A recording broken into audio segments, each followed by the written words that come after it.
invitado Roberto Briceño León, sociólogo y director del Observatorio Venezolano de Violencia. Acaba de sacar un libro que se llama Ciudades de Vida y Muerte, la ciudad y la ciudad y el pacto social para la contención de la violencia, de Editorial Alfa lo sacó. Y nuestra muy respetada y querida amiga Rona Rísquez, @Rona Rísquez, que además es una de las directoras de investigación en Runrunes, en runrun.es. Así que bienvenida, Rona. Y Roberto, que estuvo ayer en el estudio, ahorita está por teléfono porque tenía hoy otro compromiso, así que lo tenemos al teléfono, pero nos movió todo esto, el drama que estamos viendo ahorita de cómo el linchamiento es el nuevo rostro de la impunidad en Venezuela. Asciende las cifras de ciudadanos que, frustrados por la inseguridad, decidieron tomar la justicia por sus manos. A pesar de que el gobierno no fija posición con respecto al linchamiento, la situación se está tornando rutinaria. Incontables son las imágenes que existen en los medios digitales de antisociales siendo agredidos por una muchedumbre. Las escenas se hacen virales, posiblemente porque los usuarios sienten placer al ver que el delincuente tiene un castigo por los daños causados, pero es algo muy, muy peligroso. En otras partes del mundo se ha visto, y es cuando se va esto de las manos es así. Pero cada rato se ven esas noticias. Y añado que hoy apareció en Venevisión el mayor general Rodríguez Torres, donde dijo que el drama de la inseguridad, la economía y la inseguridad eran dos temas que había que solucionar rápidamente, y además confesó allí cómo el plan que él montó pues no se ha vuelto a poner en funcionamiento, que lo había hablado con todas las gobernaciones y alcaldías del país. Así que se dan cuenta que hay gente que sí sabe, están preocupados por el asunto, pero pareciera que no se toma ninguna acción.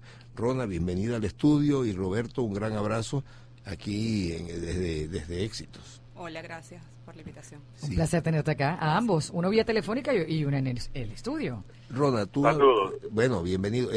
Fíjate, hicimos un trabajo ahí todos en Runrunes sobre esta situación, y las imágenes son realmente terribles, pero pareciera que no es algo que se frena.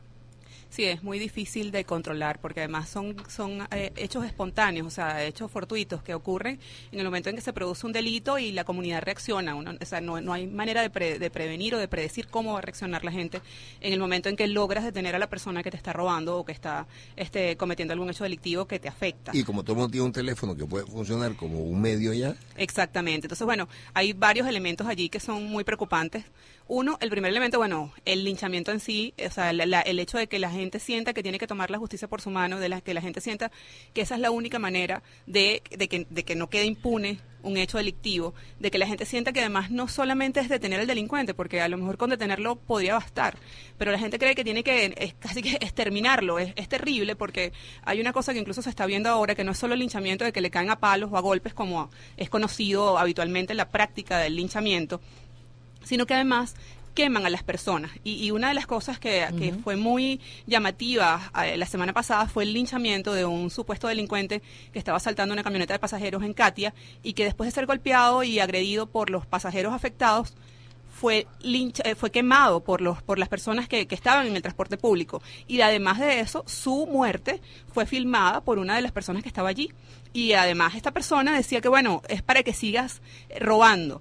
Y la gente, el hombre se movía, se retorcía con la candela encima, y ninguna de las personas que pasaba por allí o que estaba allí presenciando eso fue capaz de asistirlo. Entonces, estamos viendo que hay una falta de humanidad impresionante entre la población. Es muy llamativo porque además es sentir que cualquiera que está a tu lado, el que está tomándose un café al lado tuyo en la panadería, el que va al lado tuyo en el metro, o el que está contigo en el gimnasio o haciendo una cola para comprar comida, es capaz de matar a alguien. Tal cual. Es así. Entonces estamos enfrentándonos a eso como sociedad. Es una acción primitiva. O sea, aquí no existe pena de muerte.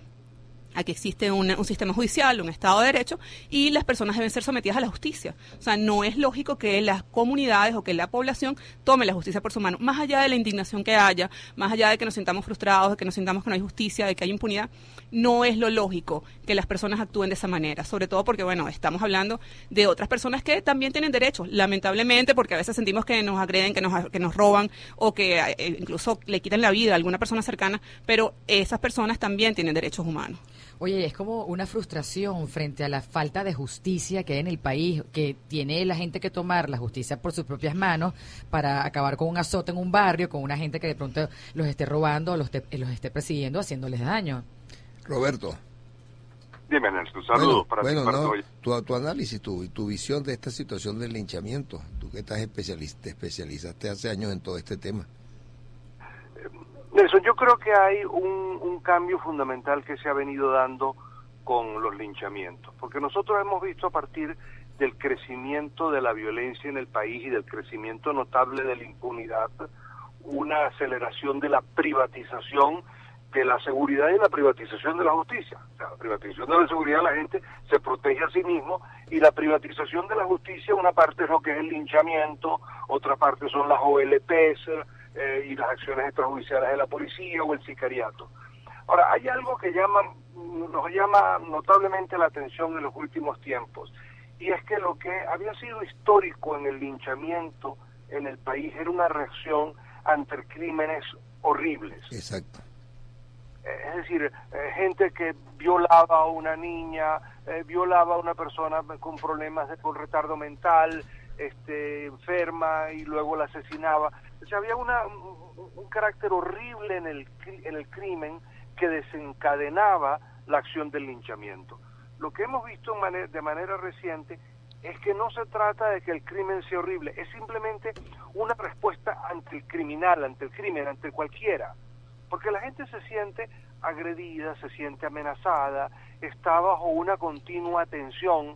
Eso es lo que al final explica esa respuesta tan dramática, es la tensión que las personas viven, por un lado, y por el otro la idea, la casi absoluta seguridad de que si lo entregan a la policía, de que si lo van a soltar, no va a pasar nada. Lo van a soltar, exactamente, que es lo que estamos viendo, el 90 y tantos por ciento, 92% de impunidad. Sí, ¿no? quedan libres o impunes los casos, ¿no? Sí, así es. Ese es uno de los problemas, la impunidad, justamente. O sea, sin embargo, es lo que podríamos decir que lleva o que hace que sean cada vez más frecuentes estos linchamientos, y como dice Roberto, por cualquier tipo de cosa. O sea, incluso uno de los riesgos en el caso del linchamiento es que no siempre la persona linchada es la persona culpable, es el delincuente. A veces hay confusión, o sea, es muy difícil determinar cuándo efectivamente la persona linchada es el victimario, ¿no? Bueno, y a veces las personas que quedan, y lo que uno ha visto en alguno de estas filmaciones, a veces al final es sencillamente un pequeño delincuente, o el que cae en el que es víctima es porque justamente no forma parte de una banda organizada, no tiene experiencia, o sea, no es el gran criminal, es el pequeño criminal, el nuevo, el inexperto, que es el que al final puede resultar ser víctima de eso, porque cuando hay un delito de esta naturaleza cometido por un grupo organizado, por una banda, ni siquiera están solos, son varios individuos que están actuando, entonces no es fácil ni es posible hacer un linchamiento frente a esos que son, digamos, los grandes criminales en la sociedad. Exacto, y además están armados de una forma en que es imposible que una poblada pueda hacer algo contra ellos, tienen granadas, tienen armas largas. Exacto. Entonces es muy difícil. En el caso, por ejemplo, de que refería hace un momento de Katia, o sea, era evidente que esta persona no tenía ningún arma, o sea, la golpearon y después la quemaron, y la persona se veía que era un delincuente de estos, como llaman, un ratero. Un ratero. O sea, y eso es lo que suele suceder, son estas personas que no se trata de justificar sus actos y sus delitos, pero son estas personas las que terminan siendo linchadas porque son, dentro de todo, el eslabón más débil de toda esta estructura, pues. Es como la gente le dio con saña, ¿no? A este ladrón. Es terrible porque además no había ninguna persona que después lo ayudara. O sea, porque hay un momento quizás donde tú sientes que estás alterado y golpeas a la persona, digo yo, o sea, supongo que esa es la reacción de las personas. Pero hay un punto donde debe haber algún punto de reflexión. O sea, cuando estás mirando a la persona que está muriendo, quemada, o sea, es impresionante cómo nadie asiste a esta persona, cómo nadie trata de apagar las llamas, cómo nadie trata de ayudarlo, ¿no? No, y hay un nivel de insensibilidad que se empieza a desarrollar justamente por los años en los cuales se ha estado amenazado, se ha sido victimizado, se ha sufrido. Y sí, donde han visto lo que decía Roberto Briceño León, decía, es la impunidad, que van y denuncian y resulta que terminan siendo más bien hasta asesinados por los denunciados. Sí, o persiguen a la familia. El tema es que también... Así es. Ajá. Sí, de Roberto. No, así es, y en nuestras encuestas claramente eso es uno de la gente que apoya los linchamientos, porque en conjunto, y se ha sostenido por años, más o menos un 30-35% de los venezolanos no apoyan en ninguna circunstancia el linchamiento, pero hay un 60% que considera que en algunos casos está justificado, y uno de los argumentos muy recurrentes y una de las respuestas que obtiene unos porcentajes más altos es decir, bueno, cuando sencillamente el individuo ya no tiene remedio y si lo denunciamos a la policía sencillamente lo van a soltar. Entonces, allí, ¿por qué eso es importante? Porque en la impunidad no solamente no se castiga al delincuente, sino que se siente que ese en un momento posterior va a venir a agredirnos. Entonces el razonamiento psicológico de las personas que actúan en el linchamiento es: me estoy defendiendo de que en un momento dado del futuro no lo venga a hacer conmigo.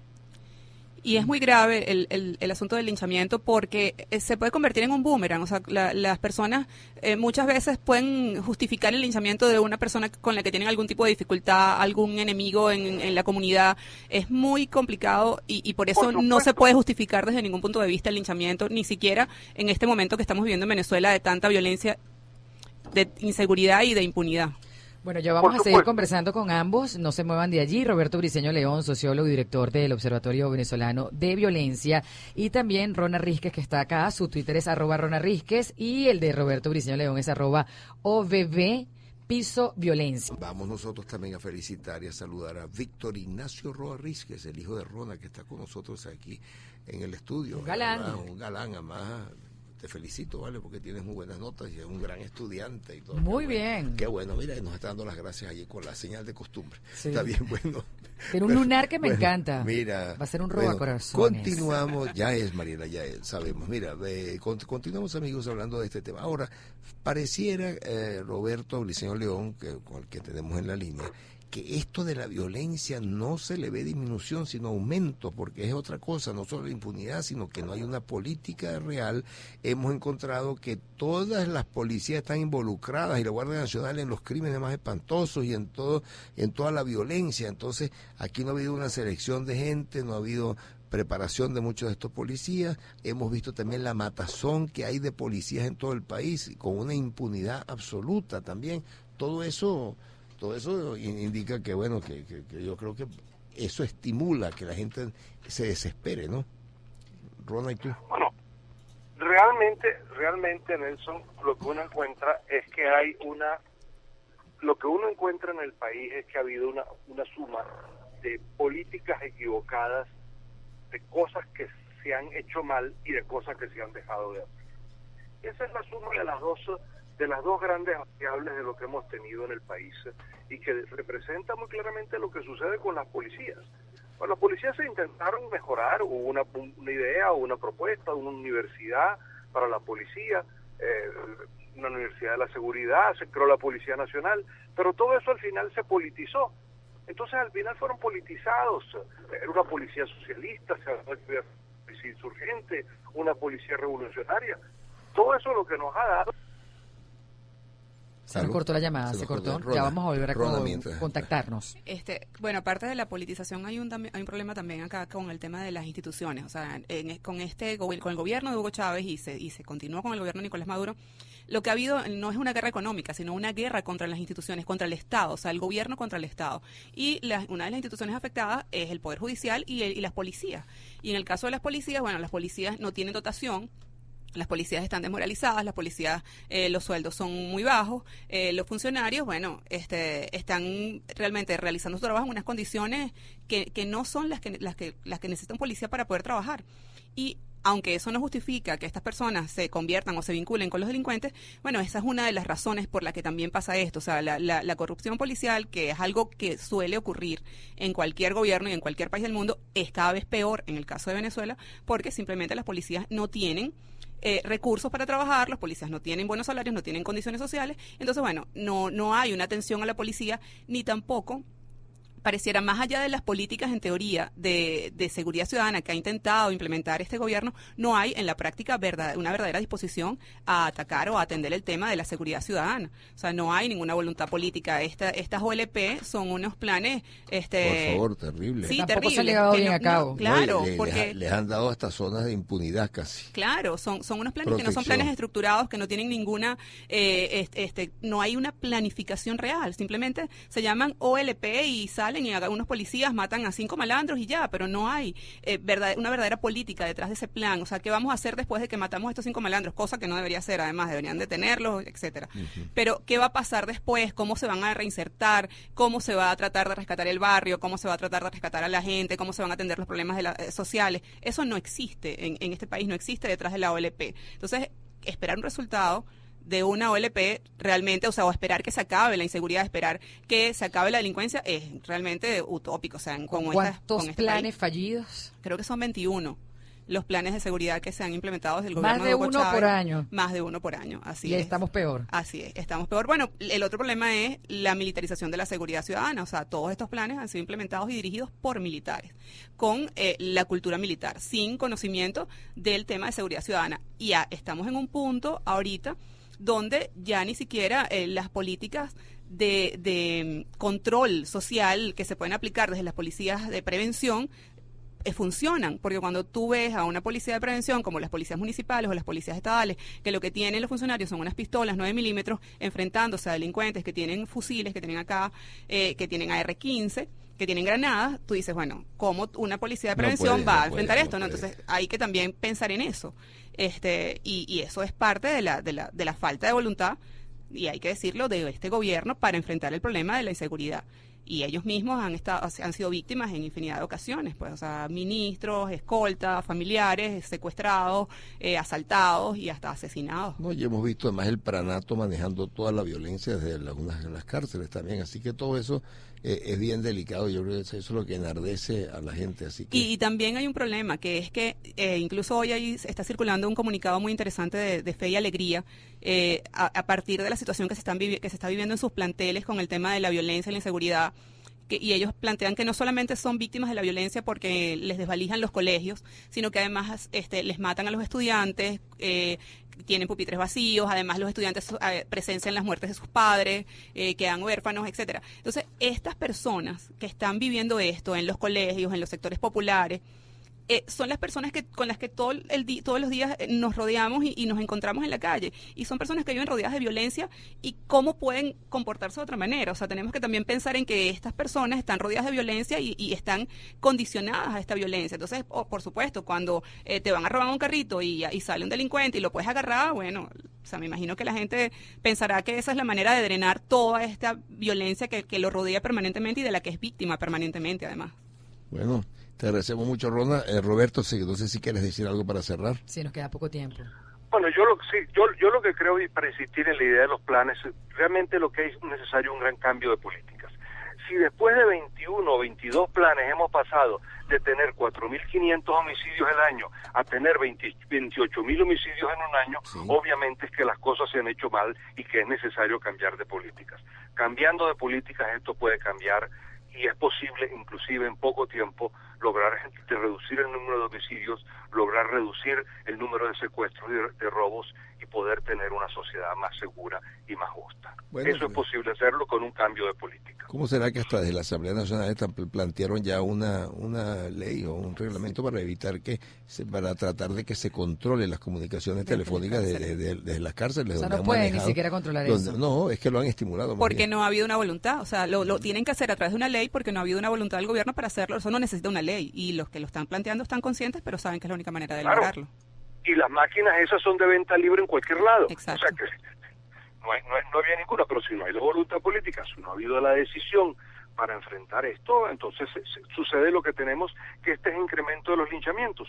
Y yo querría decir una cosa adicional, que aparte de la privatización del que puede venirse con el linchamiento, que Ron citaba, de que alguien puede resolver su conflicto privado allí, lo que uno tiene el conjunto en la sociedad es que los linchamientos no pacifican la sociedad, sino que producen más violencia. Más violencia, exactamente, eso es bueno. Y entonces toda política de seguridad como cualquier política médica, como cualquier acción de cualquier médico, hay que ver que la acción que se tome para curar una enfermedad no ponga al enfermo peor.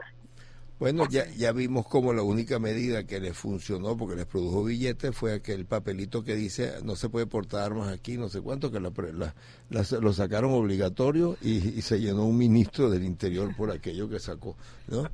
Bueno. Que no fue Rodríguez Torres, por cierto, fue un antecesor. Así es. Sí, que bueno. Gracias, Roberto Briceño León, y gracias a Rona Rizquez.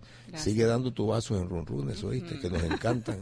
Cada vez que lanzas uno no queda, bueno, noqueado, pero... Víctor Ignacio, que tengas una semana.